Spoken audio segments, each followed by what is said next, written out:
भारतीय सिनेमा का वो एक्टर जिसने एक्टिंग की हर विधा में काम किया और खुद को साबित किया। अपनी सीधी सादी एक्टिंग से फारूक शेख ने सिने प्रेमियों के दिलों में अपनी जगह बनाई। लीड एक्टर से लेकर साइड हीरो और फिर कैरेक्टर आर्टिस्ट तक 40 सालों तक इन्होंने एक्टिंग की और केवल फिल्मों में ही नहीं, टीवी पर भी कुछ बड़े दमदार किरदार इन्होंने निभाए। फारूक शेख का जन्म 25 मार्च 1948 को गुजरात के वडोदरा के पास एक गांव में हुआ था। इनका खानदान अपने गांव का जमींदार माना जाता था। 5 भाई बहनों में फारूक सबसे बड़े थे। इनके पिता मुस्तफा शेख एक लॉयर थे और मुंबई में प्रैक्टिस करते थे। वही इनकी माता का नाम फरीदा था और इनके पिता से शादी करने से पहले वो एक पारसी थी। यूं एक्टिंग की तरफ आकर्षित हुए फारूक शेख। इनके पिता चाहते थे कि ये भी उनकी तरह लॉयर बने, इसलिए जब गांव में इनकी शुरुआती पढ़ाई पूरी हो गई तो इनके पिता ने इन्हें मुंबई बुला लिया और सेंट मेरी स्कूल में दाखिल करा दिया। इसके बाद सेंट जेवियर्स कॉलेज से इन्होंने ग्रेजुएशन के लिए एडमिशन ले लिया। सेंट जेवियर्स में ही ये पहली दफा एक्टिंग की तरफ आकर्षित होना शुरू हो गए और कॉलेज में होने वाले नाटकों में इन्होंने हिस्सा लेना शुरू कर दिया। इसी कॉलेज में इनकी दोस्ती शबाना आजमी से हुई, जो कि इनकी जूनियर थी। शबाना आजमी और फारूक साहब ने कई नाटकों में साथ काम किया। कॉलेज के दिनों में ही इन्होंने इप्टा यानी इंडियन पीपल्स थिएटर एसोसिएशन भी ज्वाइन कर लिया था और इप्टा के साथ भी ये नाटकों में काम किया करते थे। इसी दौरान इन्होंने रेडियो ड्रामाज में बतौर वॉइस ओवर आर्टिस्ट काम कर दिया और यहीं से पहली दफा इनकी कमाई भी हुई थी।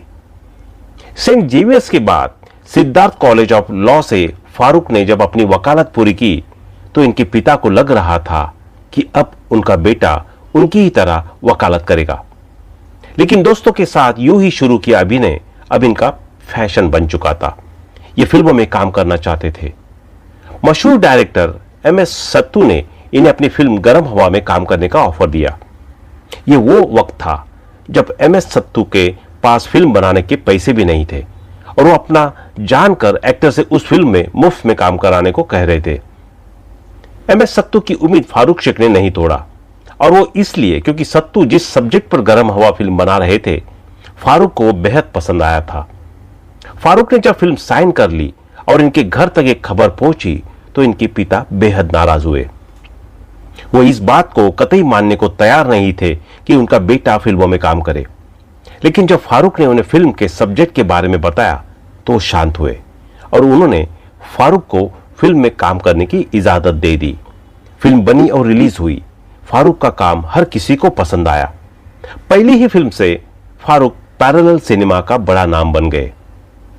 गर्म हवा के बाद महान डायरेक्टर सत्यजीत रे ने अपनी फिल्म शतरंज के खिलाड़ी के लिए फारूक शेख को साइन किया।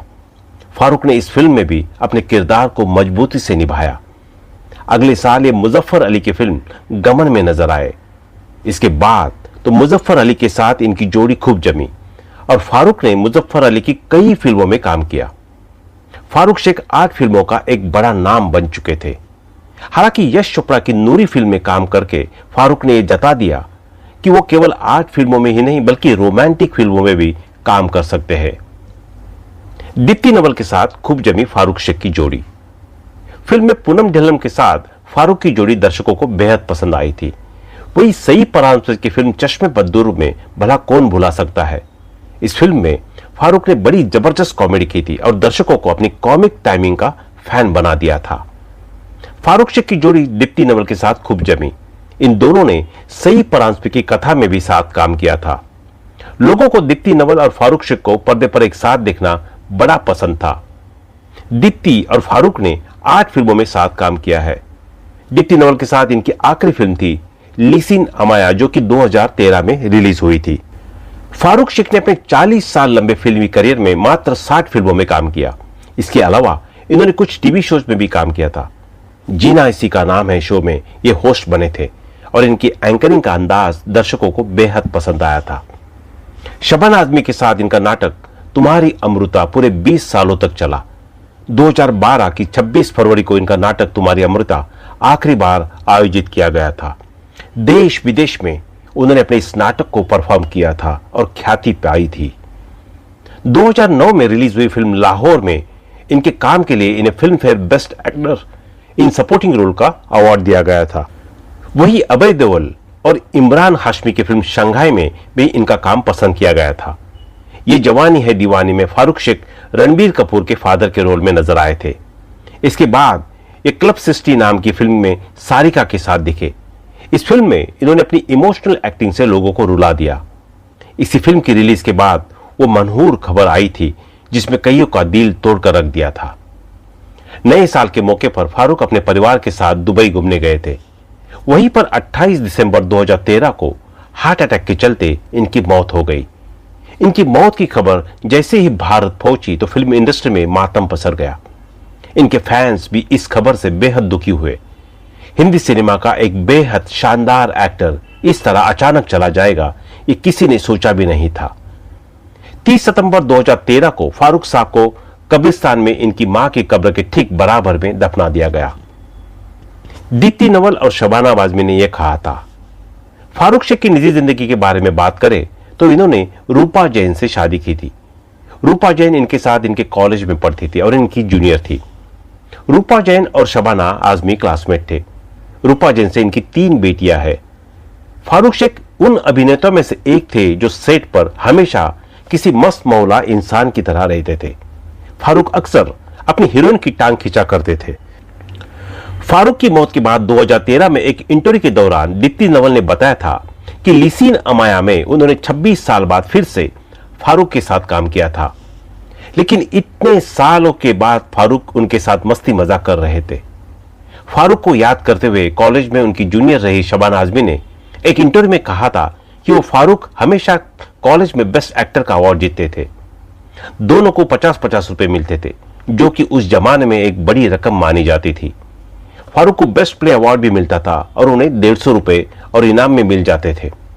इन पैसों से ये इन दोनों अपने दोस्तों संग पार्टी कर ला जाते थे।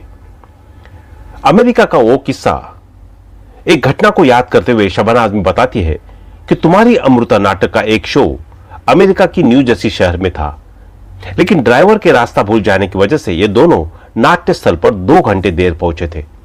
इतनी देर में टिकट खरीदकर नाटक देखने आए लोग बेहद गुस्सा हो चुके थे और अपना पैसा वापस मांग रहे थे। लोगों का गुस्सा जब शांत नहीं हुआ तो फारूक आगे आए और उन्होंने लोगों से कहा कि आप नाटक देख लीजिए, अगर आपको नाटक पसंद नहीं आया तो मैं आपके पूरे पैसे रिफंड कर दूंगा। इसके बाद नाटक हुआ और जब नाटक खत्म हुआ तो इन्हें स्टैंडिंग ओवेशन दर्शकों ने दिया।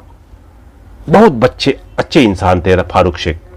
फारूक महज एक अभिनेता ही नहीं थे बल्कि एक बेहद अच्छे इंसान भी थे।